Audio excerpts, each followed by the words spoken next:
नमस्कार, मैं हूँ प्रियंका तिवारी। मेरे चैनल में आप सभी का बहुत बहुत स्वागत है।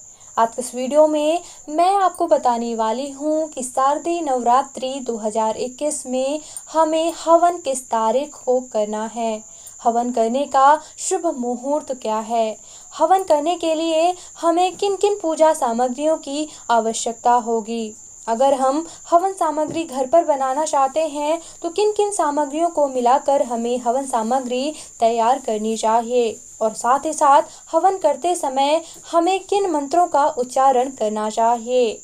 सारी जानकारी हवन से संबंधित आज के इस वीडियो में मैं आपको देने वाली हूँ, तो बने रहिएगा मेरे साथ इस वीडियो में लास्ट तक। अगर वीडियो पसंद आता है तो इसे लाइक करें, सभी के साथ शेयर करें, और अगर चैनल पर पहली बार हैं तो प्लीज़ इस चैनल को सब्सक्राइब ज़रूर कर लें, क्योंकि इस चैनल पर आपको इसी तरह शुद्ध धार्मिक जानकारियाँ मिलती रहती हैं। चलिए जानते हैं कि नवरात्रि में हवन हमें किस दिन करना चाहिए।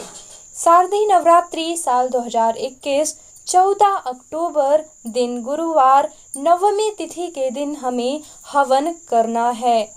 हवन करने का शुभ मुहूर्त आप नोट कर लीजिए। तो अभिजीत मुहूर्त 14 अक्टूबर को दोपहर 11:50 से लेकर के 12:35 तक है।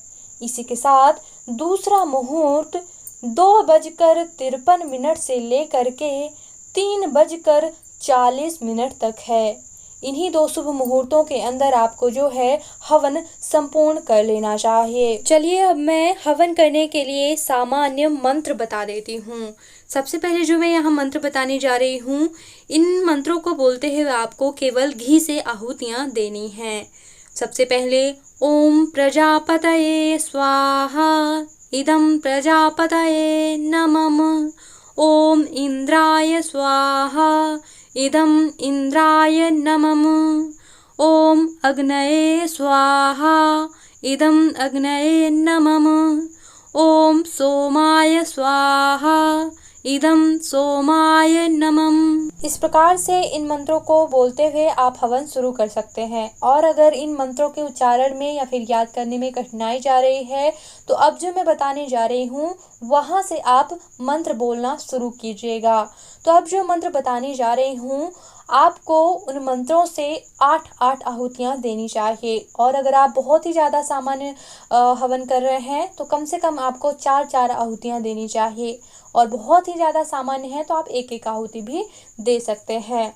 तो सबसे पहले आपको बोलना है ओम आग्नेय स्वाहा, ओम गंगणपतये स्वाहा, ओम गौरियाय स्वाहा, ओम शिवाय स्वाहा।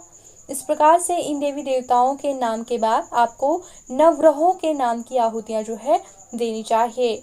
तो अब हम नवग्रहों का नाम बोलेंगे। सभी नवग्रहों की 8-8 आहुतियाँ देनी होंगी। सबसे पहले ओम सूर्याय नमः स्वाहा, ओम चंद्रमसे नमः स्वाहा, ओम भौमाय नमः स्वाहा, ओम बुधाय नमः स्वाहा, ओम गुरुवे नमः स्वाहा, ओम शुक्राय नमः स्वाहा, ओम शनये नमः स्वाहा, ओम राहवे नमः स्वाहा, ओम केतवे नमः स्वाहा। इसके बाद आप चाहें तो नरवार मंत्र से 108 बार आहुतियाँ दे सकते हैं। ओम ऐं ह्रीं क्लीं चामुंडाय विच्चे स्वाहा। इसके अलावा देवी माता के कई और अन्य मंत्र हैं, आप उन मंत्रों को बोलकर के आहुतियाँ दे सकते हैं, जैसे कि ओम जयंती मंगला काली भद्रकाली कपालिनी दुर्गा क्षमा शिवा धात्री स्वाहा स्वधा नमोस्तुते स्वाहा। इसके अलावा भी कई और अन्य मंत्र होते हैं, उनसे या फिर अगर कोई मंत्र उच्चारण ना कर पाए या फिर याद ना रह पाए तो आप केवल ओम दुम दुर्गाय नमः का जाप करते हुए भी 108 बार आहुतियाँ दे सकते हैं। इसके अलावा कई और अन्य मंत्र बोलकर भी आहुतियाँ देनी चाहिए, जो कि इस प्रकार हैं। ओम दुर्गाय नमः स्वाहा। ओम महाकालिकाय नमः स्वाहा। ओम हनुमते नमः स्वाहा। ओम भैरवाय नमः स्वाहा। ओम कुलदेवताय नमः स्वाहा। ओम स्थान देवताय नमः स्वाहा। ओम ब्रह्माय नमः स्वाहा। ओम विष्णवे नमः स्वाहा। इस प्रकार से सभी देवी देवताओं को स्मरण करते हुए और आहुतियाँ आपको देनी चाहिए।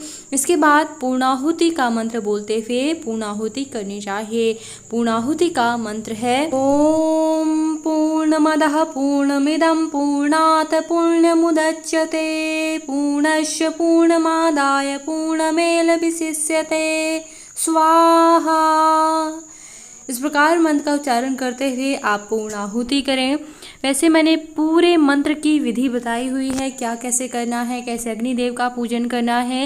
यहाँ पर भी मैं आपको कुछ सावधानियाँ बता देती हूँ कि जैसे कि सबसे पहले जब भी आप अग्नि प्रज्वलित करें तो पहले समिधा रख के नीचे से अग्नि ना जलाएं, बल्कि थोड़ी सी पहले अग्नि जला ली जाती है। इसके बाद ऊपर से लकड़ी और उपले रखे जाते हैं। कभी भी हवन धुएं में नहीं करना चाहिए। धुएं में हवन करने से हम अगले जन्म में अंधे हो सकते हैं या फिर बुरे परिणाम आप समझ सकते हैं। इसके अलावा मृगी मुद्रा के माध्यम से जो है हमें हवन आहुतियाँ करनी चाहिए। हवन करने के बाद एक बात ध्यान रखिएगा कि जिस आसन पे आप बैठे हैं उस आसन के नीचे का जल माथे पे अवश्य लगाइएगा जब भी आप आसन छोड़ें। इस प्रकार से कुछ बातों का ध्यान रखते हुए आपको हवन करना चाहिए। हवन सामग्री में आपको मिट्टी का ही हवन कुंड उपयोग में लाना चाहिए। लोहे के हवन कुंड में भूल कर भी आप हवन ना करें। इसके अलावा अगर हवन सामग्री की बात की जाए, हवन सामग्री में क्या क्या चीज़ें हमें मिलानी चाहिए। हवन सामग्री में जितनी भी आप तिल ले रहे हैं, तिल का आधा जौ लिया जाता है और जौ का आधा चावल लिया जाता है। तो अगर आप जैसे कि 2 कप तिल ले रहे हैं तो 1 कप आपको जौ लेना चाहिए और आधा कप आपको चावल लेना चाहिए। तीनों चीज़ों को अच्छी तरह से धो करके सुखा करके और इसके बाद आप इसमें पंचमेवा मिला सकते हैं, गुग्गुल मिला सकते हैं, बहुत सी और भी चीज़ें मिलाई जाती हैं और घी मिला करके जो है आप हवन कर सकते हैं। इसके अलावा अन्य पूजा सामग्री जो भी किसी सामान्य पूजा में लगती है, जैसे कि हल्दी, कुमकुम, फूल, अक्षत, धूप, दीप रख लीजिएगा और नैवेद्य आप रख सकते हैं। कोई भी फल मिठाई जो भी आप रखना चाहते हों, ये सभी चीज़ें अग्निदेव का विधिवत पूजन करने के लिए आपको चाहिए होंगी। इसके अलावा आप मंत्र जप करने के लिए, जैसे कि अगर आप 108 की गिनती करना चाहते हैं, तो अगर माला जाप करने के लिए आपके घर में कोई नहीं है तो आप 108 मूंगफली रख सकते हैं और हर एक आहुति के बाद एक दूसरी कटोरी में जो है आप एक एक मूंगफली डालते जाइएगा। तो इस तरह से आप 108 मूंगफलियाँ रख सकते हैं। पूर्णाहुति के लिए पान, बड़ी सुपारी या फिर छोटी सुपारी और लौंग इत्यादि रख लीजिएगा। लेकिन अगर आप बड़े तौर पर हवन करते हैं तो वहाँ पर नारियल से पूर्णाहुति की जाती है। इसके अलावा आप घी काफ़ी ज़्यादा मात्रा में रख लीजिएगा, क्योंकि पर्याप्त मात्रा में जो है घी लग जाता है हवन में। और अगर आप बलि विधि करना चाहते हैं तो उड़द की दाल और दही रख सकते हैं या फिर कुष्मांड बलि भी जो है की जाती है।